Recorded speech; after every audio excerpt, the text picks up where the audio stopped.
ರೈತರಿಗೆ ನೀಡಿದ್ದ ಕೃಷಿ ಸಾಲ ವಸೂಲಾತಿಗೆ ಕರ್ನಾಟಕ ಗ್ರಾಮೀಣ ಬ್ಯಾಂಕ್ ರೈತರಿಗೆ ನೋಟಿಸ್ ಜಾರಿ ಮಾಡುತ್ತಿದ್ದು ಕೂಡಲೇ ಹಿಂಪಡೆಯಬೇಕು. ಈ ವರ್ಷ 50% ಮಾತ್ರ ಸಾಲ ಮರುಪಾವತಿಗೆ ಅನುವು ಮಾಡಿಕೊಡಬೇಕು ಅಂತ ಒತ್ತಾಯಿಸಿ ರಾಜ್ಯ ರೈತ ಸಂಘ ಹಾಗೂ ಹಸಿರು ಸೇನೆ ಕಾರ್ಯಕರ್ತರು ಕೆಜಿಬಿ ಹಾಗೂ ತಹಸೀಲ್ದಾರ್ ಕಚೇರಿ ಮುಂದೆ ಬುಧವಾರದಂದು ಬೃಹತ್ ಪ್ರತಿಭಟನೆಯನ್ನು ನಡೆಸಿದರು. ರೈತ ಸಂಘದ ರಾಜ್ಯ ಘಟಕದ ಅಧ್ಯಕ್ಷ ದಯಾನಂದ್ ಪಾಟೀಲ್ ಅವರು ಮಾತನಾಡಿ, ಕರ್ನಾಟಕ ಗ್ರಾಮೀಣ ಬ್ಯಾಂಕ್ ರೈತರನ್ನ ಯಾಮಾರಿಸಿ ಹೆಚ್ಚಿನ ಬಡ್ಡಿ, ಚಕ್ರಬಡ್ಡಿ, ಸುಸ್ತಿ ಬಡ್ಡಿ ವಿಧಿಸುವುದರ ಜೊತೆಗೆ ಇಲ್ಲದೊಂದು ನೆಪ ಒಡ್ಡಿ ಹೆಚ್ಚು ಹಣವನ್ನ ಸುಲಿಗೆ ಮಾಡ್ತಾ ಇದೆ.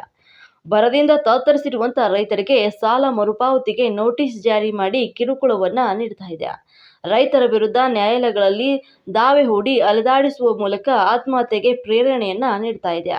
ಇತರೆ ರಾಷ್ಟ್ರೀಕೃತ ಬ್ಯಾಂಕುಗಳು ಸಾಲ ಮರುಪಾವತಿಸಲಾಗದ ರೈತರಿಂದ ಕೇವಲ 10% ಮರುಪಾವತಿಸಿಕೊಂಡು ಸಾಲ ಮುಕ್ತಿಗೊಳಿಸಿವೆ. ಕೆಜಿಬಿ ಸಹ ಅಂತಹ ಸವಲತ್ತು ಮಾಡಿಕೊಡಬೇಕು ಅಂತ ಹೇಳಿದ್ರು. ವಿನಾಕಾರಣ ರೈತರಿಗೆ, ರೈತ ಕುಟುಂಬಗಳಿಗೆ ತೊಂದರೆ ನೀಡಿದರೆ ರೈತ ಸಂಘದಿಂದ ಉಗ್ರವಾದಂತಹ ಹೋರಾಟ ನಡೆಸಲಾಗುವುದು ಅಂತ ಎಚ್ಚರಿಸಿದ್ರು. ಬ್ಯಾಂಕಿನ ಈ ರೈತ ವಿರೋಧಿ ಧೋರಣೆ ಖಂಡಿಸಿ 1 ತಿಂಗಳು ಪರ ಆಯಿತು ಅಂತ ಹೇಳಿದ್ರು. ಕರ್ನಾಟಕ ರಾಜ್ಯ ರೈತ ಸಂಘ ಹಸಿರು ಸೇನೆ ವತಿಯಿಂದ ಕಮಲಾಪುರ ತಾಲೂಕಿಗೆ ಆಗಮಿಸಿದ್ದೀವಿ. ಇವತ್ತು ದಿವಸ ಕರ್ನಾಟಕ ಗ್ರಾಮೀಣ ಬ್ಯಾಂಕಿನಲ್ಲಿ ಸಾಲ ಪಡೆದ ರೈತರ ಅಸಲಿನ 50% ಪಾವತಿಸಿಕೊಂಡು ಉಳಿದ ಸಾಲ ಮನ್ನಾ ಮಾಡಬೇಕಂತೇಳಿ ಒಂದು ಹೋರಾಟವನ್ನು ಹಮ್ಮಿಕೊಂಡು ಇವತ್ತು ದಿವಸ ಇಲ್ಲಿಗೆ ಆಗಮಿಸಿದ್ದೀವಿ. ಇದೊಂದು ಪ್ರಯತ್ನವಾಗಿ ನಾವು ತಾಲೂಕು ದಂಡಾಧಿಕಾರಿಗಳನ್ನು ಮನವಿ ಪತ್ರ ಕೊಡಲಿಕ್ಕೆ ಬಂದಿದ್ದೀವಿ. ಅವರು ಕೂಡ ಯಾಕಂತಂದ್ರೆ ಈ ನರೇಗಾ ಯೋಜನೆಯಲ್ಲಿ ಬರುವಂತಹ ಹಣ, PM ಕಿಸಾನ್, ಉದ್ಯೋಗ ಖಾತ್ರಿ, ವಿಧವಾ ವೇತನ, ವೃದ್ಧಾಪ್ಯ ವೇತನ ಈ ಎಲ್ಲ ಹಣವನ್ನು ಕೂಡ ಸಾಲಕ್ಕೆ ಜಮಾ ಮಾಡಿ ಲಾಕ್ ಆಗೋದು ಅಂತೇಳಿ ಈ ಕರ್ನಾಟಕ ಗ್ರಾಮೀಣ ಬ್ಯಾಂಕ್ನವರು ಹೇಳ್ತಾ ಇದ್ದಾರೆ. ಮುಂದಿನ ದಿನಗಳಲ್ಲಿ ಅದೆಲ್ಲವನ್ನು ಕೂಡ ರೆಡಿ ಮಾಡಲಿಕ್ಕೆ ಬಂದಿದ್ದೇವೆ. ಅದಕ್ಕಾಗಿ ಈಗ ನಮ್ಮ ನವಕರ್ನಾಟಕ ರೈತ ಸಂಘದ ರಾಜ್ಯಾಧ್ಯಕ್ಷರಾದಂತ ದಯಾನಂದ್ ಪಾಟೀಲ್ ಅನ್ನೋದಕ್ಕೂ ನಾನು ಒಂದು ಮಾತಾಡಬೇಕು ತಮ್ಮನ್ನು ಕೋರ್ತಾ ಇದ್ದೇನೆ. ಬಂಧುಗಳೇ, ಕರ್ನಾಟಕ ರಾಜ್ಯಾದ್ಯಂತ ನಮ್ಮ ಕರ್ನಾಟಕ ರಾಜ್ಯ ರೈತ ಒಂದು ಆಂದೋಲನವನ್ನು ನಾವು ಇವತ್ತಿನ ದಿವಸ ಕಡೆಯ ಕಟ್ಟ ಬೀದರ್ ಜಿಲ್ಲೆಯ ಮತ್ತು ಗುಲ್ಬರ್ಗ ಜಿಲ್ಲೆಯ ಕಡೆಕಟ್ಟ ಕಮಲಾಪುರ ಬಂದು ತಲುಪಿರ್ತಕ್ಕಂಥ ಒಂದು ವಿಚಾರ. ಬಂಧುಗಳೇ, ಯಾವಾಗ ಕರ್ನಾಟಕ ರಾಜ್ಯದಲ್ಲಿ ಅತಿವೃಷ್ಟಿ ಅನಾವೃಷ್ಟಿ ಆಯಿತು, ಆ ಅತಿವೃಷ್ಟಿ ಅನಾವೃಷ್ಟಿಯಲ್ಲಿ ಸಾಕಷ್ಟು ಕಷ್ಟ ಪಡೆದಿರ್ತಕ್ಕಂಥ ರೈತರನ್ನ ಸರ್ಕಾರ ಬೆನ್ನೆಲಿಗೆ ಬರಲಿ ಅಂತಕ್ಕಂಥದ್ದು ಸುಮಾರು ಸಾರಿ ಹೋರಾಟದ ಮೂಲಕ, ಆಂದೋಲನದ ಮೂಲಕ ನಾವು ಬೇಡಿಕೊಂಡಿದ್ದೇವೆ ಬಂಧುಗಳೇ. ಆದರೆ ಸರ್ಕಾರ, ಕೇಂದ್ರ ಸರ್ಕಾರ ಇರ್ಬೋದು ಮತ್ತು ರಾಜ್ಯ ಸರ್ಕಾರ ಇರ್ಬೋದು, ಯಾವುದೂ ಕೂಡ ರೈತನ ಪರವಾಗಿ ಬರಲಿಲ್ಲ. ಒಂದು ಕಡೆ ನೋಡಿ, ಮುಂಬೈ ಕರ್ನಾಟಕ ಭಾಗದಲ್ಲಿ ಅತಿವೃಷ್ಟಿ ಆಗಿ ಸಾಕಷ್ಟು ಹಾನಿಗೀಡಾಗಿರ್ತಕ್ಕಂಥ ವಿಷಯವನ್ನು ಇವತ್ತು ಪ್ರಸ್ತಾವನೆ ಮಾಡಬಹುದು. ಅದೇ ರೀತಿಯಾಗಿ ಕಲ್ಯಾಣ ಕರ್ನಾಟಕ ಭಾಗದಲ್ಲಿ ಅನಾವೃಷ್ಟಿಯಿಂದ ನಾವು ಇವತ್ತು ಕಂಗಾಲಾಗಿರ್ತಕ್ಕಂಥದ್ದು. ರೈತ ಚಾರಚೂರ ಬೆಳೆ ಬೆಳೆದರೆ ಅದಕ್ಕೆ ಭಾವಿಲ್ಲ, ರೈತನು ಕಂಗಾಲಾಗಿರ್ತಕ್ಕಂಥದ್ದು ಕೂಡ ಸರ್ಕಾರ ನೋಡಿದೆ ಬಂಧುಗಳೇ.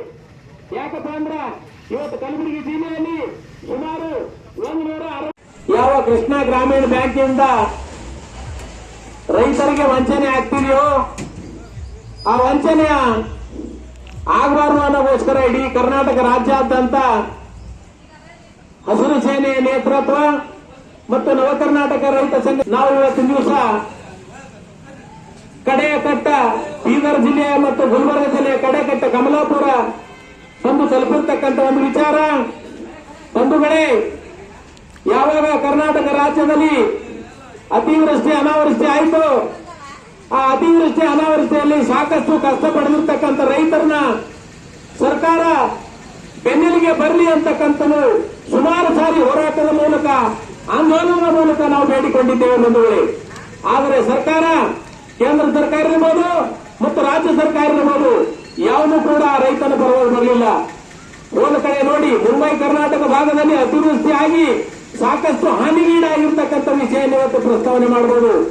ಅದೇ ರೀತಿಯಾಗಿ ಕಲ್ಯಾಣ ಕರ್ನಾಟಕ ಭಾಗದಲ್ಲಿ ಅನಾವೃಷ್ಟಿಯಿಂದ ನಾವು ಇವತ್ತು ಕಂಗಾಲಾಗಿರ್ತಕ್ಕಂಥದ್ದು. ರೈತ ಚಾರಚೂರ ಬೆಳೆ ಬೆಳೆದರೆ ಅದಕ್ಕೆ ಭಾವಿಲ್ಲ, ರೈತನು ಕಂಗಾಲಾಗಿರ್ತಕ್ಕಂಥದ್ದು ಕೂಡ ಸರ್ಕಾರ ನೋಡಿದೆ ಬಂಧುಗಳೇ. ಯಾಕಪ್ಪ ಅಂದ್ರ ಇವತ್ತು ಕಲಬುರಗಿ ಜಿಲ್ಲೆಯಲ್ಲಿ ಸುಮಾರು 160 ಕೋಟಿ ರೂಪಾಯಿ ನಾವೇನದ ಪರಿಹಾರ ಹೆಸರಲ್ಲ ವಿಮೆಯನ್ನು ನಾವು ಕಟ್ಟಿದ್ದೇವೆ. 160 ಕೋಟಿ ರೂಪಾಯಿ ವಿಮೆಯನ್ನು ಕಟ್ಟಿರ್ತಕ್ಕಂಥದ್ದು ಸರ್ಕಾರ ಯಾವುದೂ ಚಕಾರವನ್ನು 5 ಪೈಸೆನೂ ರೈತರಿಗೆ ಕೊಟ್ಟಿಲ್ಲ. ಅದೇ ರೀತಿಯಾಗಿ ಬರ ಪರಿಹಾರ ಘೋಷಣೆ ಆಯಿತು. ಬರಗಾಲ ಘೋಷಣೆ ಆಯ್ತು. ಬರಗಾಲ ಘೋಷಣೆ ಬರೀ ಕಾರ್ಮಿಕರಿಗೆ ಮಾತ್ರ ಆಯ್ತು. ಬರಗಾಲ ಘೋಷಣೆ ರೈತರಿಗಾಗಿಲ್ಲ. ರೈತರಿಗೆ ಕೊಟ್ಟಿರ್ತಕ್ಕಂಥದ್ದು ಕರ್ನಾಟಕ ಸರ್ಕಾರ ಹೆಕ್ಟರ್ಗೆ ಬರೀ 2,000 ರೂಪಾಯಿ. ಹೆಕ್ಟರ್ ಅಂದ್ರೆ 2.5 ಎಕರೆ ಬರೇ ಕೊಟ್ಟಿರ್ತಕ್ಕಂಥದ್ದು ಬರೀ 2,000 ರೂಪಾಯಿ.